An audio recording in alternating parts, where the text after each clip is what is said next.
office. Okay. Yes, so the activities has just begun. So as the day unfolds, you see what I will bring to the table.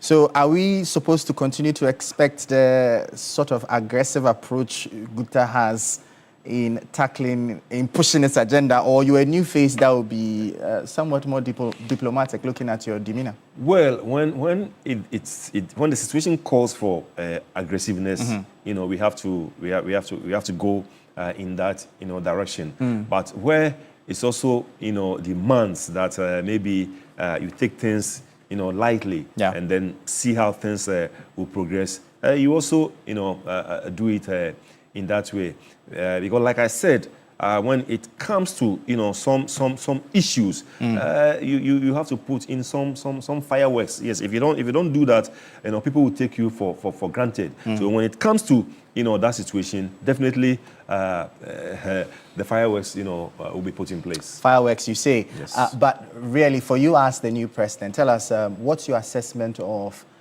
this government, how the economy has fared so far this year?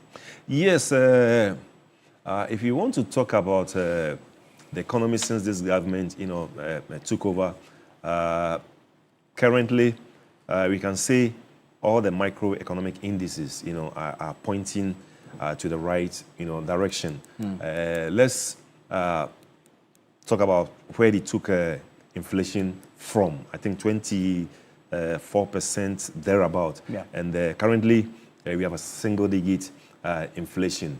It's good for business. Let's talk about the exchange rate. They took it from between 16 and 17, and currently it's hovering around 12, which is not bad for business. Let's also talk about the policy rate. Policy rate just 3-4 days ago, the policy rate was reduced from 21% to 21.5%. Yes, which also is good indication. What we want the Bank of Ghana to do as because they control the monetary issues, is to have a conversation with the commercial banks, so that once policy rate is going down, the lending rate must also go down. It's good you mentioned it. We'll go into all of that in there somewhere. But at least so far so good. From what you're saying? So far so good. So far so good. Like I told you, all the macroeconomic indices are pointing to the positive direction, and I think it is in the interest of the business community and for Ghanaians at large. You have also led the Abosokan Spare Parts Dealers Association. So you have a good appreciation of what happens over there.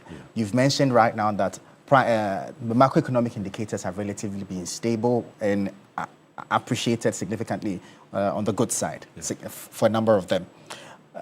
Why has it taken your members so long to begin to translate some of these to the consumers? Because you are still selling to consumers with prices from exchange rates around 16, 17, even though you've enjoyed up to 10 cedis to the dollar rates this year so far.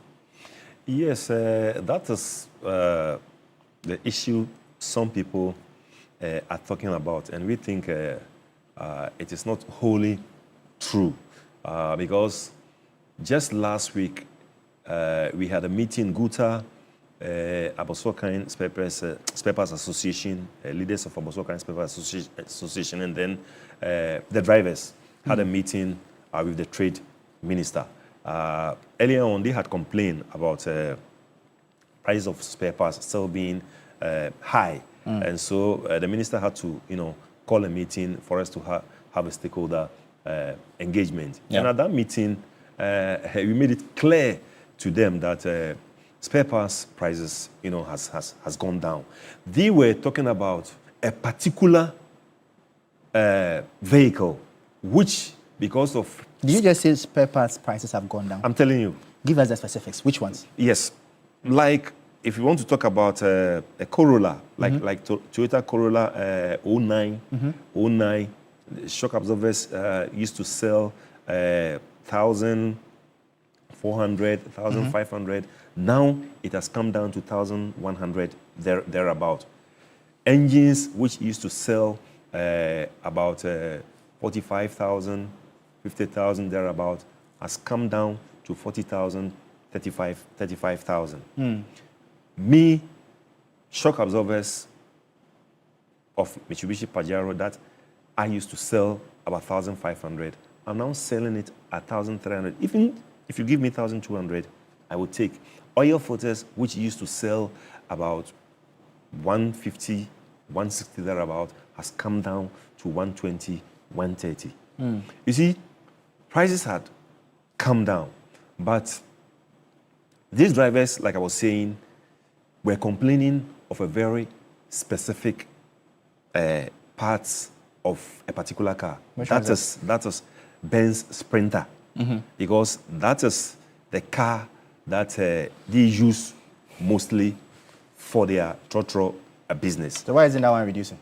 Because of scarcity of the parts of that particular car. So it's a supply issue. It's supply issue. Okay. Because we are not getting, you know, those parts. I returned from Germany just about a month ago, Okay. you know, to look for those parts of that particular vehicle.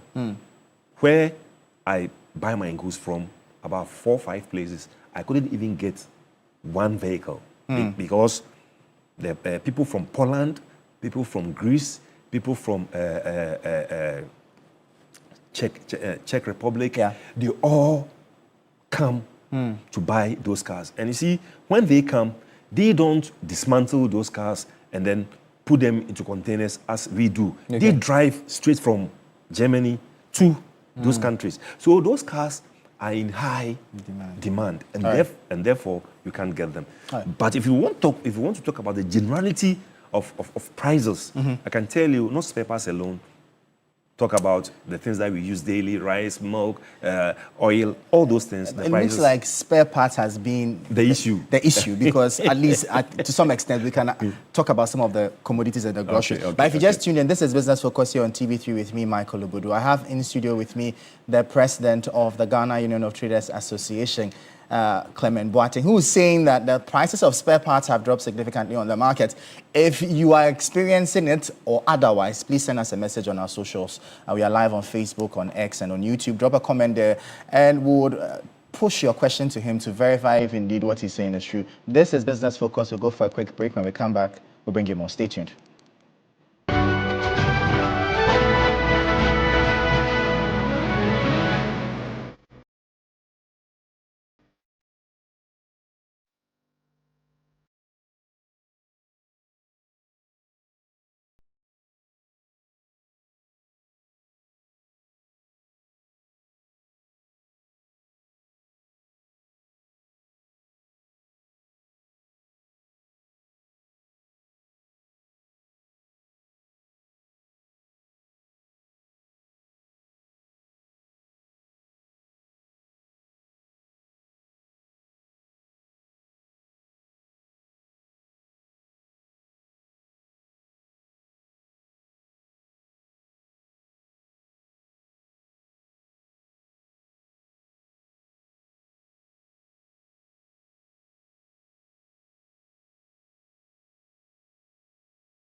Welcome back to Business Focus here on TV3 with me, Michael Obodu. Just gone past where tidbits from EcoBank helping you plan ahead for your retirement. Now, every day people face different emergencies, police emergency, fire emergency, medical emergency, you name it. But many Ghanaians don't know their emergency numbers. Well, here's one you'd always want to remember, *770#.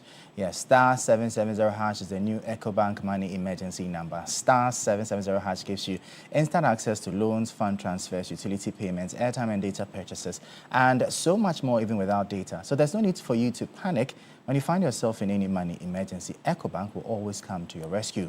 Dial *770# now for solutions to your money emergencies. EcoBank, the Pan-African Bank and proud sponsor of Business Focus as well as Telecel. I still have in studio with me the president or the new president of the Ghana Union of Traders Associations, GUTA, Clement Barton. Thank you for joining us. Now, we know also that this government has, as part of its plan, an automobile assembling plant and a spare parts agenda to produce these parts locally. How does that sit with you as GUTA?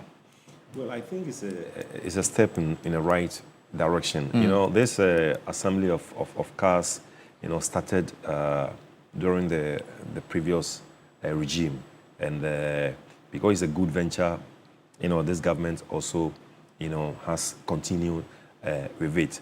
And once they have, you know, started the manufacturing of the vehicles, it behoves on them to also do something for the spare parts industry. And what we want the government, you know, to do is to help us by way of funding, so that at least we can start manufacturing of some servicing parts, something like the oil filters, you know, the brake pads, the air cleaner element, you know, and some bushings. At least we can start from those parts before we enter the major. Okay. So you are open to it? Yes, we are open to it. All right, let me press you a bit. One of the things that GUTA has been very loud about or forceful about is the issue of traders from other countries participating in the retail space. Some have also raised concerns that your posturing isn't the best, considering the fact that we have the ECOWAS trade protocol as well as the AFCFTA that promotes or champions free borderless trade. Where do you sit with it as new president? Yes, regarding the ECOWAS protocol, the ECOWAS protocol sets the record straight away. ECOWAS protocol gives each member states 90 days, you know, to enter one's country and do whatever trading that you want to do, and then you go back to your home country. But you know, over the years, our brothers within the sub-region, you know, have abused that protocol, and they think once they are ECOWAS citizens, they have the right of, you know, establishment and then right of residence. But the ECOWAS protocol says they have access, every citizen within that country has, to do business. It doesn't put that at 90 days. I'm not sure where that is. Is there 90 days? But the protocol, at least per what we know, yes, does not put any restriction on their entering the market. No. If you see, Ghana, irrespective of the fact that those ECOWAS protocols are there, Ghana as a sovereign country has also its own, you know, rules and regulations. And once we don't have a harmonized investment law, each and every country has every right, you know, to go by its rules and regulations. And so therefore, the investment laws that we have here, Nigeria also has its investment law. If you go to Ivory Coast has its investment law. And once they are not harmonized, each and every country as a sovereign country has right, you know, to use its rules and regulations. And so therefore, once we have an investment law, those brothers within the sub-region are supposed to abide by the rules and regulations. And talking even about AFCTA talks about rules of origin. Rules of origin means that we should trade among ourselves within the goods that are manufactured in their respective countries. You cannot go and bring goods from a third-party country and then come and, you know, do business with it in the AFTA country. Fair point. Are you going to continue with the pressure on closure of shops of foreign traders Oh, we have had an engagement with the new chief executive of GIPC, and he seems, to buy into our plans. He has even started, a regional tour, engaging our members, in the regions to see how best, we will solve this problem once and for all. And he was even at our conference, and then he spoke about it. So there is a roadmap that we intend, to lay out so that this problem will be solved once and for all. It'll be interesting to know what your roadmap is. But we have also joining us via Zoom Professor Peter Quote, economist from the Institute of Statistical, Social and Economic Research, also on the policy rate issue, because the central bank had last week announced a policy rate cut of some 350 basis points, dropping it from 21.5% to 18%. Prof, thank you so much for joining us. Now, straight to it, 350 basis points, good, but good enough? Well, it's good. I think it's a very bold step. I wasn't expecting such a quantum drop. My expectation was something in the range of 200 basis points maximum. But I think it's good. It signals to the market that we want lower interest rates, signals to the market that lenders want lower interest rates to borrow and invest so they can stimulate production and enhance employment. We need lower interest rate, but as we do so, we also have to look at default rates. What systems do we put in place to minimize risk of default? That is one thing that is hurting banks or financial institutions. So it's not just a matter of reducing the policy rates, but there's also putting systems that will cushion the banks, that will enable the banks to become profitable. But Prof, some have also raised concerns that the gap between inflation, which is at about 8%, and policy rates even now at 18%, raises some concerns about the macroeconomic situation in the country. Really, it doesn't look like it's the ideal situation.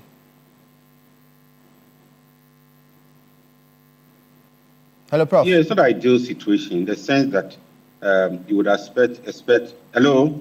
Hey, can you hear me? I can hear you now. Please go ahead. Hello? Prof, we can hear you loud and clear. Please go ahead. The point I'm raising is it's not the ideal situation. Ideally, you should expect the gap to be narrower, but it looks like it's still wide. But it's a gradual process. We've seen a reduction to this level. So gradually that should kick in. But the issue is when you're looking at interest rate determination, there are several factors that goes into interest rate determination. The policy rate signals, the cost of doing business. Banks would also have to look at their cost of operations. And if one of such is risk of default is so high, it remains very high, over 20%. These are depositors' monies that have to be repaid. So in as much as we would love to see lower interest rates, I think we should also be guided that there are several things that determines interest rate, including our own attitude towards borrowing. If we borrow and we do not pay, then the banks cannot reduce interest rate to the barest minimum I would have expected. Interesting. Prof, in the midst of all of this, fuel prices are expected to go up. We have on the phone Duncan Amwa, Chamber of Petroleum Consumers Ghana, COPEC, Executive Secretary.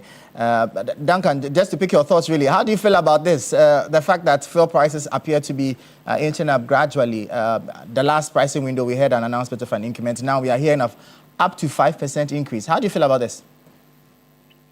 Michael, let us pray that the Tema oil refinery comes on stream soon. Let us pray that the conversation about having a national buffer or a strategic stock for Ghana also becomes, a reality soon. At present, we are still very volatile. We don't have any buffers. We don't have any bits that can cushion you and I. And so anytime you have issues with the international market, then you and I would have to pay more. Anytime you have an issue with the city's performance, you and I would have to pay more. whatever happens, without a buffer, we are simply living dangerously. And I think that maybe the officials or authorities must begin to think outside the box, because, like you said, last 2 weeks it did go up. This week is also going up simply because the city has not been that stable. Again, there was an anticipated truce that the U.S. was monitoring for the Russia-Ukraine situation. It looks like Russia is coming out to say they are not going to accept anything, and that, look, there's no truce. Now, once those pressures continue to exist, once Europe continues to need more for heating towards the end of the year, because December you have a lot of winter and snow and cold that they would need to heat, demand will simply spike. Prices on the international market would, inch up. The city would also come under a lot of pressure, as we are currently witnessing, although it is not as bad as it used to be. What you eventually get is a situation where the Ghanaian would then have to feel the pinch of some of these things. And I think that we are not planning. Core is looking very okay now. They need to be given a sustainability path. We need to find a way to also create a buffer. Exactly. Anything other than this, the first window is going up. It might go up again, even the second window. Michael. Okay. Thank you so much, Nkanama, and we'll use this opportunity to book a virtual an interview with the MD of Tema Oil Refinery, Mr. Combat, hoping to get updates from you also on what you are doing and how soon the refinery is expected to come back on stream. But I still have in studio with me Clement Boateng, President of the Ghana Union of Traders Association. You've heard what people are saying. The concerns really, fuel prices are going up. Marginally, however, but still, we need practical solutions from what Duncan is saying. How do you feel? Yes, this fuel issue is an issue which needs to be watched critically, because once this Russia and Ukraine war continues, definitely there will be a time that fuel prices will go up. And when it happens like that, the OMCs will not have any option than to transfer the prices to us. So we all have to pray that this war will come to an end. Sure. So that we, those of parts of the world, will not feel too much heat. As far as fuel prices are concerned. Amicus Apuyinga says, I want to know whether the prices of cars have also reduced. Well, prices of cars, as far as I'm concerned, has also, come down a bit. Okay. Yes, because of the rate of the cedi. Because you know that even though they use the US dollar in calculating the duties at the port, but we paid in cedis. And once the rate at the port, keeps going down, it definitely affects the import duties that we pay. So prices, prices of cars has gone down slightly. Oh, okay. Yes. It looks like we'll have to bring you back in studio, because we know some of your members are beginning to look towards China to import cars, and we also know that you had made plans to for some transaction arrangements with China, so you don't have to buy in dollars.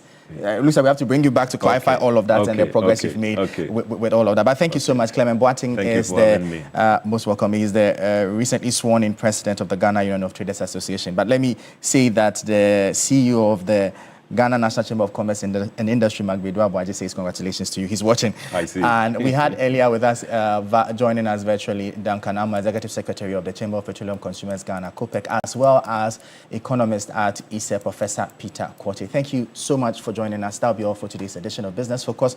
For more business stories, please visit our website, s3news.com/business. I am Michael Obudu. Thank you for watching. As always, please stay safe and catch you next week. Chief, thank you. Business Focus is brought to you by EcoBank, Telecel,